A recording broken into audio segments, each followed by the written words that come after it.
नमस्कार मित्रों, मैं राहुल लाल। आज हम लोग चर्चा करेंगे बिहार में द्वितीय चरण में होने वाले एक प्रमुख लोकसभा सीट, जी हाँ, बांका लोकसभा सीट, जहां पे 26 अप्रैल को मतदान होना है।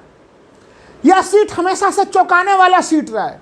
कभी महाराष्ट्र के प्रमुख समाजवादी नेता मधु लुम्बिनी को यहां पे आसानी से जीत प्राप्त हुई, लेकिन दिग्गज जॉर्ज फर्नांडिस को यहां पे दो बार हार का सामना करना पड़ा। इसलिए यहाँ के राजनीतिक समीकरण हमेशा अलग अलग किस्म के होते हैं। अगले कुछ मिनटों में समझेंगे कि बांका लोकसभा सीट पे महागठबंधन यानी टीम इंडिया की तरफ से कौन है उम्मीदवार, एनडीए की तरफ से किसे आवंटित हुआ है और किसकी दावेदारी है मजबूत। टीम इंडिया महागठबंधन ने यह सीट आवंटित किया है राष्ट्रीय जनता दल को, और यानी तेजस्वी जी की पार्टी राष्ट्रीय जनता दल, और उनके तरफ से उम्मीदवार हैं जयप्रकाश यादव। दूसरी तरफ एनडीए में यह सीट जनता दल यूनाइटेड, जो नीतीश जी की पार्टी है, उन्हें आवंटित किया गया और वहाँ पे सिटिंग सांसद गिरधारी यादव उम्मीदवार हैं। यानी अगर प्रथम दृष्टिया देखें तो बांका लोकसभा चुनाव सीट पे अगर हम लोग प्रतिद्वंदिता देख रहे हैं तो यादव बनाम यादव का मुकाबला नज़र आ रहा है। लेकिन सतही तौर पर जैसा दिख रहा है वैसा ही वास्तविक स्थिति नहीं है कि ये केवल यादव बनाम यादव की स्थिति है। इस चर्चा को जब आगे बढ़ाएं, सबसे पहले यह समझना आवश्यक है कि बांका की विशेषता केवल यही नहीं है। बांका लोकसभा सीट पवित्र मंदार भूमि पर अवस्थित है, और वो वही मंदार पर्वत है मित्रों जिसका समुद्र मंथन में प्रयोग हुआ था। यही कारण है देश दुनिया के तमाम हिंदू लोग यहाँ पे दर्शन करने के लिए अवश्य आते हैं, इसके धार्मिक महत्व के कारण। धार्मिक महत्व तो काफ़ी ज़्यादा है बांका लोकसभा सीट का, लेकिन विकास की किरणें बांका तक आते आते शायद धुंधली हो जाती हैं। यही कारण है कि जनता दल यूनाइटेड के जो नीतीश कुमार जी की तरफ से जो प्रत्याशी हैं गिरधारी यादव, वो 3 टर्म यहाँ पे सांसद रह चुके हैं, लेकिन कुछ विकास यहाँ पे दिखता नहीं है। ऐसे स्थिति में उनके विरुद्ध क्या एंटी इनकम्बेंसी फैक्टर है? स्वाभाविक तौर पे एंटी इनकम्बेंसी फैक्टर है उनके विरुद्ध। लेकिन दूसरे तरफ जो उनके प्रतिद्वंदी हैं जयप्रकाश यादव, लालू परिवार के काफ़ी खास व्यक्तियों में से वो आते हैं, और अगर कहा जाए कि लालू यादव जी के काफ़ी निकटतम हैं तो कोई अतिशयोक्ति की स्थिति नहीं होगी। और अब जैसे जैसे बांका लोकसभा चुनाव पास आता चला जा रहा है, जयप्रकाश नारायण यादव बढ़त लेते हुए दिखाई दे रहे हैं गिरधारी यादव के ऊपर। क्यों, इससे समझेंगे अगले कुछ मिनटों में। देखिए, अगर बांका शहर को देखें या पूरे लोकसभा सीट को देखें तो जैसा मैंने पहले ही कहा कि विकास की स्थिति बहुत अच्छी नहीं है। एक बाईपास सड़क तक का निर्माण नहीं हो पाया है यहाँ पे। जो यहाँ का मुख्य चौराहा है शिवाजी चौक, अगर सामने में 2 ट्रक आमने सामने आ जाएं तो बिल्कुल जाम की स्थिति हो जाती है। बहुत ही मौलिक किस्म की चीज़ होनी, ये विकास कम से कम बांका तक पहुँचनी चाहिए थी। वो भी तब जबकि देश में मोदी जी 100 स्मार्ट सिटी की बात कर रहे हैं, डबल इंजन सरकार की बात कर रहे हैं, वो तमाम मानकों को बांका पूरा कर रहा है, लेकिन ये विकास वहाँ पे पहुँचता हुआ नज़र नहीं आ रहा है। दूसरी चीज़ अगर हम लोग देखें यहाँ पे बांका लोकसभा सीट को लेके जाति समीकरण के संदर्भ में यह क्षेत्र यादव बहुल, यानी कि यहाँ पे जो सांसद बनते हैं यादव मतदाताओं की बड़ी भूमिका होती है क्योंकि उनकी संख्या सबसे ज़्यादा है, लेकिन राजपूत मतदाताओं की भी संख्या काफ़ी ज़्यादा है यहाँ पे। ये तमाम कारक बांका लोकसभा सीट को प्रभावित करते हैं। लेकिन पुनः ऐसे समय में जब हम लोग बांका की चर्चा करते हैं तो ध्यान में आता है कि पूरे बांका में 20 लाख की आबादी पे केवल एक सरकारी कॉलेज है, पीवीएस कॉलेज, और वो उसमें भी केवल ग्रेजुएशन तक की पढ़ाई होती है। यानी पढ़ाई लिखाई के बुनियादी सुविधाएं भी बांका शहर में नहीं है। एक केंद्रीय विद्यालय है यहाँ पे, लेकिन वो केंद्रीय विद्यालय का भी अपना कोई बिल्डिंग नहीं है। ये तमाम तरह की चीज़ें हैं जिस कारण से मैं बोल रहा हूँ एंटी इनकम्बेंसी फैक्टर है यहाँ पे। सिंचाई के लिए जो साधन हैं उसके लिए यहाँ पे 5-5 डैम बने हुए हैं, और उन डैमों की स्थिति अच्छी नहीं है। Chandan dam, Odhni dam, Vilasi dam, Badua dam, Hanumana dam, इसमें से चांदन डैम का निर्माण 1965 में हुआ था, और उस समय जो इसकी कैपेसिटी थी, और अब वर्तमान में जो चांदन डैम की जो कैपेसिटी बची है वो केवल 25% बची है, क्योंकि उसमें बहुत ज़्यादा गाद भर गए। 2019 में नीतीश कुमार आए थे यहाँ पे और उन्होंने निर्देश दिया था कि इसको गाद को जो है कि हटवाना है इससे, लेकिन 5 वर्ष व्यतीत हो चुके हैं, इसके ऊपर कोई कार्य नहीं हुआ है। इसलिए सिंचाई की एक गंभीर समस्या बांका में बनी हुई है। मैं बार बार बता रहा हूँ कि ये समस्याएं हैं, ये इशूज़ हैं वहाँ पे लोगों के पास। ऐसा नहीं कि बांका में इशूज़ नहीं है। बाकी जो तमाम जो राष्ट्रीय मुद्दे हैं वो बांका लोकसभा सीट को भी प्रभावित कर रहे हैं। बेरोजगारी का मामला हो, अग्निवीर का मामला हो, यहाँ से लोग सेना में काफ़ी ज़्यादा संख्या में जाते हैं, तो अग्निवीर ने भी जो है कि उस पूरे प्रक्रिया को बाधित किया है।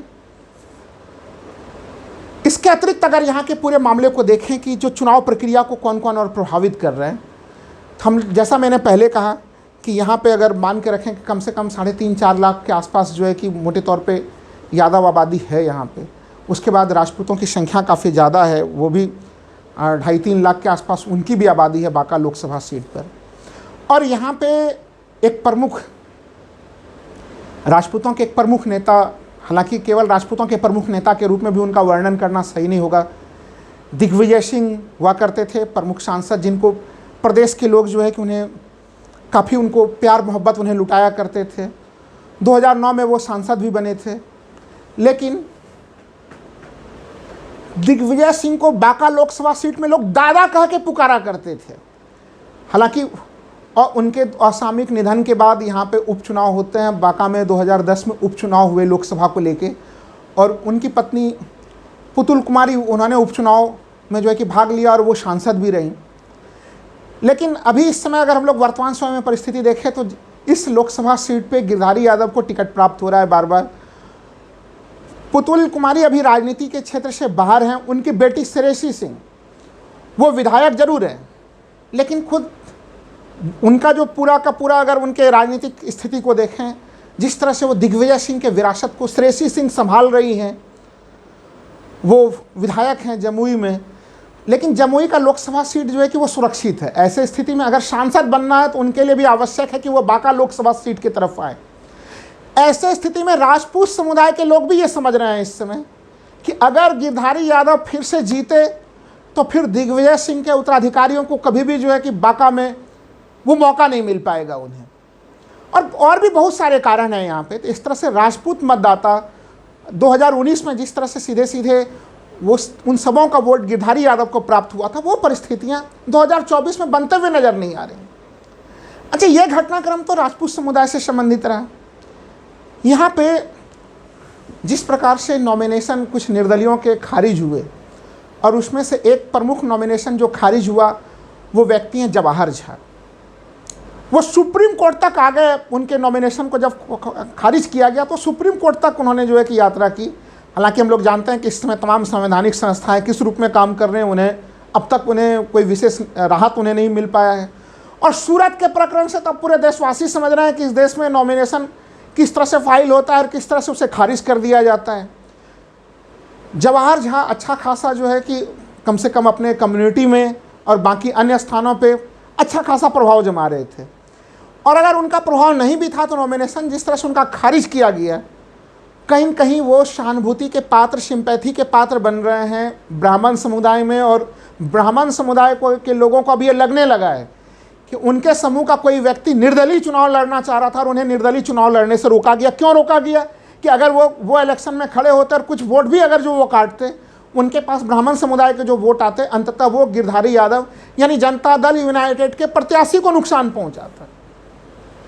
एक और प्रत्याशी हैं, उनका भी जो है कि नामांकन उनका भी खारिज कर दिया गया। हालांकि वो सुप्रीम कोर्ट तक की लड़ाई लड़ने के लिए वो नहीं आए। लेकिन ये वो परिस्थितियां हैं बांका में। अगर आज के समय में देखें तो यादव वोटर्स वो सीधे सीधे गिरधारी यादव को छोड़कर जयप्रकाश यादव की तरफ आते हुए दिख रहे हैं। मुस्लिम वोटों के मामले में कोई पूछने की ज़रूरत ही नहीं है। प्रधानमंत्री मोदी जिस प्रकार से हेट स्पीच का प्रयोग कर रहे हैं, घृणास्पद भाषण दे रहे हैं मुस्लिमों को लेकर, वैसे स्थिति में प्रधानमंत्री जी ने खुद ही गारंटी ले ली है कि मुस्लिम वोट बिल्कुल एकमुश्त विपक्षी खेमे में जाए। क्योंकि मुस्लिम वोटों में कुछ सेंधमारी जदयू के लोग करने में पहले सफल होते थे, लेकिन वो परिस्थितियां भी आज नहीं हैं। और जिस तरह से संविधान पे हमले हो रहे हैं, संवैधानिक संस्थाओं पे हमले हो रहे हैं, बांका लोकसभा सीट में तो जवाहर झा सरीखे जो है कि अपर कास्ट के लोगों ने तो इसे महसूस किया ही। और देश भर में संवैधानिक संस्थाओं के हमले को लेकर दलित तबका कितना ज़्यादा संवेदनशील है वो हम लोग पहले से जान रहे हैं। तो इन परिस्थितियों के बीच में बांका में फॉरवर्ड से लेके बैकवर्ड समुदाय तक का संकेंद्रण सीधे सीधे जयप्रकाश यादव की तरफ होते हुए नजर आ रहा है।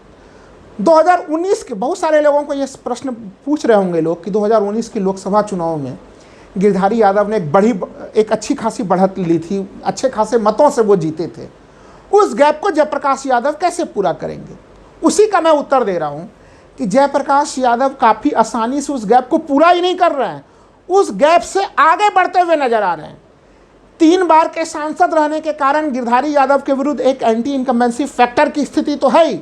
बांका से जो खबरें आ रही हैं वो ये हैं कि राष्ट्रीय स्वयंसेवक संघ, जी हाँ RSS के लोग भी गिरधारी यादव से नाराज चल रहे हैं, उनका भी सहयोग उन्हें नहीं मिल रहा है। हम लोग बिहार के अन्य स्थानों पर देख रहे हैं कि जदयू और भारतीय जनता पार्टी के बीच में जो सिर्फ फुटबॉल की स्थिति है, यानी कि भारतीय जनता पार्टी का कैडर जदयू के समर्थन में नहीं उतर रहा है, यहाँ पे तो वो स्थिति और भी वो खाई की स्थिति बनी हुई है। क्योंकि पुतुल कुमारी को जिस तरह से उन्हें साइड लाइन किया गया है, श्रेयसी सिंह अभी केवल विधायक बनी हुई हैं, उन्हें फिर से जो है कि सांसद के रेस में उन्हें नहीं लाया जा रहा है। सबों को समझ में आ रहा है कि अगर दिग्विजय सिंह के विरासत को बचाना है, उनके परिवार को आगे लाना है, तो फिर गिरधारी यादव जी को हटाना होगा। ये परिस्थितियाँ जवाहर झा को लेकर बनी हुई परिस्थितियाँ और साथ ही साथ एंटी इनकम्बेंसी फैक्टर को लेकर बनी हुई स्थिति। पिछले लोकसभा चुनाव के बारे में कहा जा रहा था कि बहुत ज़्यादा संख्या में 70 से 80% यादव वोटरों ने जो है कि वो सीधे सीधे गिरधारी यादव की तरफ वोट किया था। आज काफ़ी ज़बरदस्त नाराज़गी है उस समुदाय में भी, क्योंकि उस समुदाय के लिए भी गिरधारी यादव ने कोई काम नहीं किया था। इस परिस्थिति में मैंने बार बार मैं कह रहा हूँ कि जैसे जैसे बांका लोकसभा चुनाव के समय जो है वो करीब आते चले जा रहे हैं, परिस्थितियाँ गिरधारी यादव के लिए उपयुक्त नहीं है और जयप्रकाश यादव के लिए परिस्थितियाँ उपयुक्त होती चली जा रही हैं। एक और जो प्रमुख मुद्दा है, अगर हम लोग यहाँ पे चर्चा करें, बांका के लोग अब रेलवे के संदर्भ में, दिग्विजय सिंह ने रेलवे को लेकर कई नए सपने दिए थे बांका लोकसभा सीट को। रेलवे से संबंधित जो तमाम प्रोजेक्ट थे वो ठंडे बस्ते में पड़े हुए हैं। वही बगल के गोड्डा लोकसभा सीट पर रेलवे के कार्य जो क्रियाकलाप हैं उससे भी लोग तुलना करके देख रहे हैं, उस तुलना में भी गिरधारी यादव काफ़ी पीछे नज़र आ रहे हैं। तो तमाम जो चीज़ें हैं और जो महंगाई का मामला है, बेरोजगारी का मामला है, क्षेत्र में 3-3 बार एक तो डबल इंजन की सरकार होने के बावजूद, 3 बार के सांसद होने के बावजूद वहाँ पे लोकल स्तर पे पढ़ाई लिखाई की व्यवस्था नहीं है। यानी कि अगर वहाँ के बच्चों को, छात्रों को अच्छी शिक्षा प्राप्त करनी है तो उन्हें बांका से बाहर जाना है। अगर उन्हें रोजगार के नए अवसर खोजने हैं तो उन्हें बांका से बाहर जाना है। बांका के भीतर ना तो उनके लिए रोजगार की कोई व्यवस्था है, ना उनके शिक्षा के लिए कोई व्यवस्था है, ना ढंग से चिकित्सा के लिए कोई व्यवस्था है। अगर थोड़ी भी मरीज की स्थिति गंभीर हो तो वैसे स्थिति में उनके लिए जो है कि भागलपुर जाना एक अनिवार्य स्थिति बन जा रही है। ये स्थितियां हैं बांका की। इसलिए मैंने कहा कि धार्मिक स्तर पर बांका, जो कि इतना पवित्र स्थान है, विकास की किरणें वहाँ पे काफ़ी धुंधली होते हुए जो पहुँच रही हैं, इन सब चीज़ों का खामियाजा कहीं न कहीं गिरधारी यादव को, जनता दल यूनाइटेड को बांका लोकसभा सीट पर इस बार उन्हें भारी पड़ने जा रहा है। और इन एंटी इनकम्बेंसी फैक्टर के बीच में, तमाम राष्ट्रीय मुद्दों के बीच में राष्ट्रीय जनता दल के लिए स्थितियां काफ़ी सामान्य दिखाई दे रही हैं, आसान दिखाई दे रहे हैं। धन्यवाद मित्रों।